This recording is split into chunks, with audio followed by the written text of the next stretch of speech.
안녕하세요, 잡슈광입니다. 오래 기다리셨습니다. 호주 육군이 도입을 검토 중인 한화 디펜스의 미래형 보병 전투 장갑차 레드백이 드디어 베일을 벗었습니다.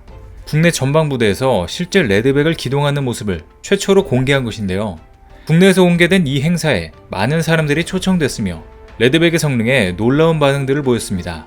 이 자리에서 한 번 더 성능을 입증한 레드백은 현재 호주 육군의 차기 장갑차 유력 후보에 선정되어 있는데요. 게다가 레드백은 유럽 여러 국가에서도 차기 장갑차로 군침을 흘리고 있으며 미국의 54조 원 규모의 미 육군 차세대 장갑차 교체 사업에도 후보로 선정된 상태입니다. 최근 바이든 대통령 방한 시 한미 국방 상호 조달 협정 논의로 이 사업 또한 가능성이 높아지고 있는데요. 현재 한국의 레드백이 전 세계적으로 왜 이렇게 주목을 받고 있는 것인지, 이번 실제 기동 현장에서 어떠한 모습들을 보여줬는지 자세히 알아보겠습니다. 올해 초부터 이어진 러시아와 우크라이나 전쟁으로 인해 대한민국 차세대 보병 전투 장갑차 레드백에 세계의 관심이 집중되고 있습니다. 일각에서는 이번 전쟁에서 탱크 무용론을 외치기도 했지만 이 때문에 더 레드백의 성능에 이목이 집중되고 있는 것인데요.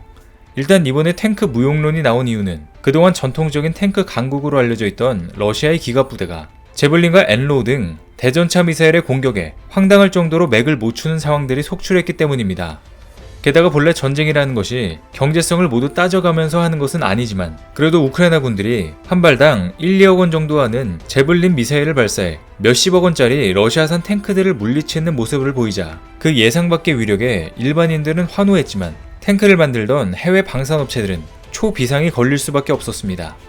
그러나 놀랍게도 이런 상황에서도 대한민국의 차세대 보병전투 장갑차인 레드백에 대한 전 세계적인 러브콜이 잇따르고 있는데요.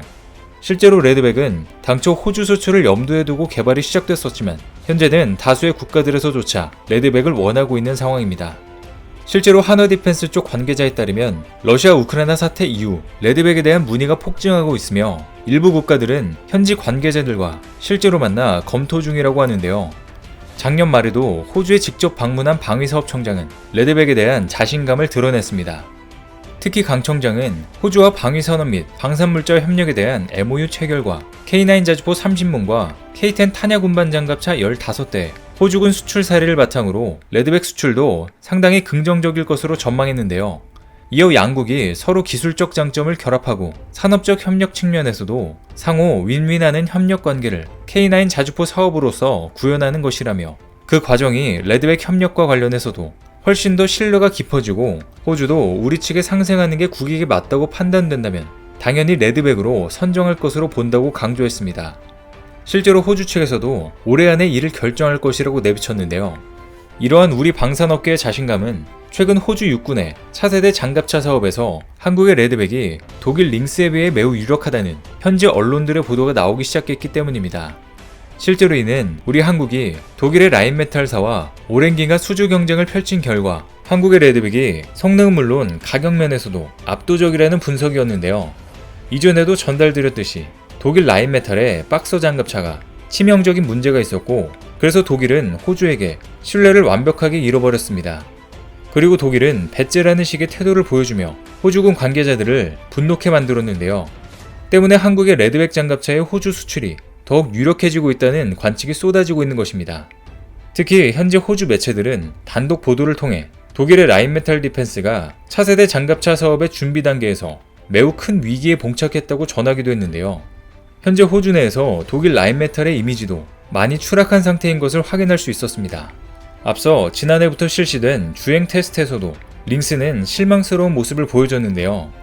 평가 테스트가 끝났음에도 불구하고 레드백의 고무궤도 성능을 결국 인정한 라인메탈이 링스 장갑차에 캐나다 소시사에 고무궤도를 급히 장착해 다시 테스트를 진행했다고 밝혔었습니다.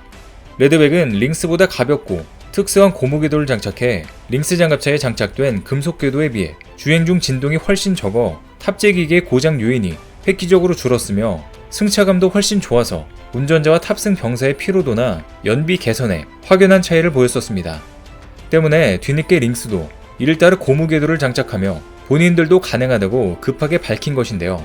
다만 링스 장갑차의 중량이 레드백보다 무거운 50톤에 달해 고무궤도가 오래 못 갈 것이라는 분석도 나오고 있습니다. 때문에 현재 언론들도 보도를 통해 최종 테스트에서 레드백이 링스보다 모든 부분에서 앞선다고 밝혀서 눈길을 끌었었는데요. 워낙 눈에 띄는 차이가 나는 모습에 독일 라인메탈사의 정비사들은 호주 군 관계자들의 눈치를 보는 등 이번 경쟁에서 굉장히 불안해하는 모습을 보였다고 현지 관계자는 밝히기도 했습니다. 이와 같이 현지에서도 레드백을 유력하게 보는 이유가 또 있는데요.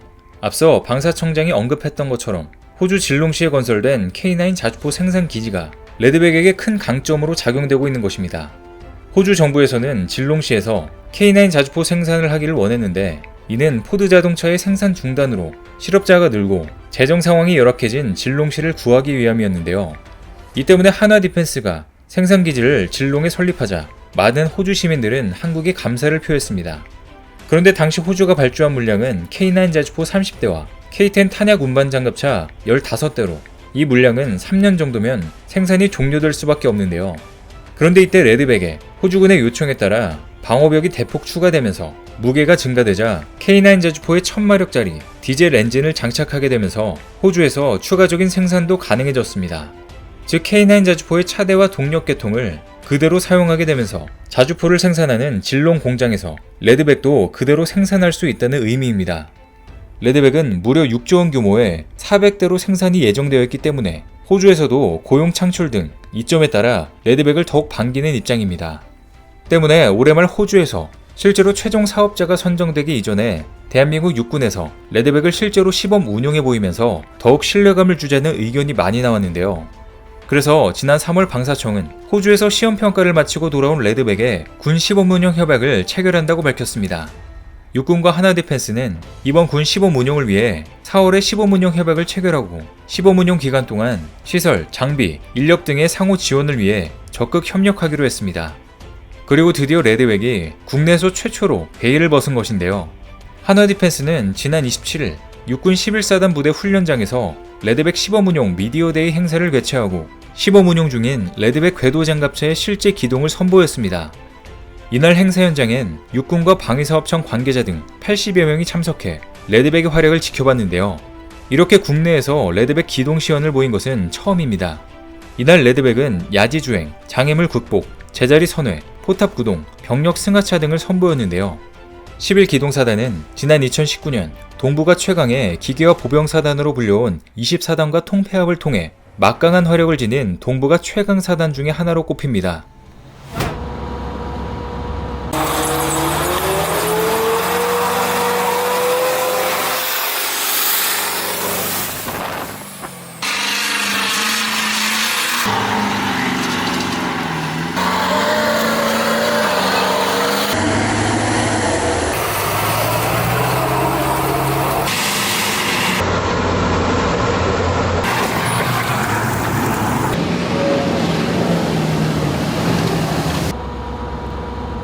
레드백은 5세대 보병전투 장갑차로 복합 소재 고무궤도, 아이언 비전, 헬멧 전시 기능, 에이사 레이더, 아이언 피스트 등 아이언 피스트 능동 방어 체계, 암 내장식 유기압 현수 장치, 상태 감시 시스템 등 신기술을 대거 적용하며 놀라운 스펙을 자랑했습니다. 현재 한국군 주력으로 운영하고 있는 K21 보병전투 장갑차에 비해 가격은 3배가량 비싸지만 성능은 훨씬 뛰어난 모습을 보여주고 있는 것인데요. 레드백은 대전차 미사일 발사가 가능한 하이브리드 포탑을 장착하고 30mm 주포, 7.62mm 기관포가 탑재되며 열상 위장막을 두르면 열상 감시 장비 탐지와 열추적 미사일 공격을 회피할 수 있는 스텔스 장갑차로 변신할 수 있습니다. 이번에 더욱 관심을 끈 것은 전투기 레이더로 활용되는 에이서 레이더를 이용해 적 대전차 미사일 등을 사전에 포착해 요격하는 아이언 피스트 능동 방어 기술이었는데요. 이번에 러시아 우크라이나 사태로 대전차 미사일에 대한 방어가 중요해졌기 때문입니다. 많은 사람들이 레드백의 성능 시연에 박수갈채를 보내며 환호했는데요. 이 자리에서 한화디펜스 관계자는 유럽 여러 국가에서도 신규 궤도형 장갑차 도입이 추진되고 있다며 미국과 유럽 시장에서도 레드백 마케팅을 적극적으로 펼쳐 세계 시장에서 경쟁력을 강화할 것이라고 말했습니다. 실제로 이 사업은 표면적으로는 호주 육군 장갑차를 도입하는 사업일 뿐이라고 하지만 실제로는 그렇지 않은데요. 미군이 기존 브래들리 장갑차를 대체하기 위해 진행하려는 54조 원 규모의 OMFV 사업을 진행하고 있는데 호주 육군에 채택되면 당연히 미군에 채택되기에도 유리하기 때문입니다. 방사는 사람 목숨이 달린 무기를 다루는 만큼 신뢰성을 매우 중시해 보수적이며 한 나라의 군대가 채택하면 다른 나라 군대에도 채택되기도 그만큼 쉬워지기 때문입니다. 작년 한화디펜스의 레드백은 미 육군 장갑차 교체 사업에 후보군으로 꼽히면서 주목을 받았는데요. 미 군용차 개발 업체인 오시코시 디펜스와 협력을 통해 가능성을 높이고 있습니다. 한화디펜스는 한국 육군의 K-21 보병전투 장갑차와 호주군 레드백 장갑차 개발을 통해 쌓은 독자적인 기술력과 경험을 앞세운다는 계획인데요. 이를 통해 세계 최대 방산 시장인 미국에서 최첨단 유무인 복합 전투 장갑차 설계 및 개발에 나설 예정입니다. 게다가 최근 바이든 대통령의 방안을 통해 한미 국방 상호 조달 협정 논의를 포함해 국방부문 파트너십을 강화하기로 하면서 미국 방산 시장이 개방될 것이란 기대감까지 커지고 있는데요. 이 협정이 현실화되면 국내 방산 제품이 미국 시장에 본격 진출하는 발판이 될 수 있을 것으로 보입니다. 앞으로 한화디펜스 레드백의 좋은 소식을 기대해 보겠습니다. 오늘 준비한 소식은 여기까지입니다. 댓글을 통한 여러분들의 많은 의견 기다리겠습니다. 시청해주셔서 감사합니다.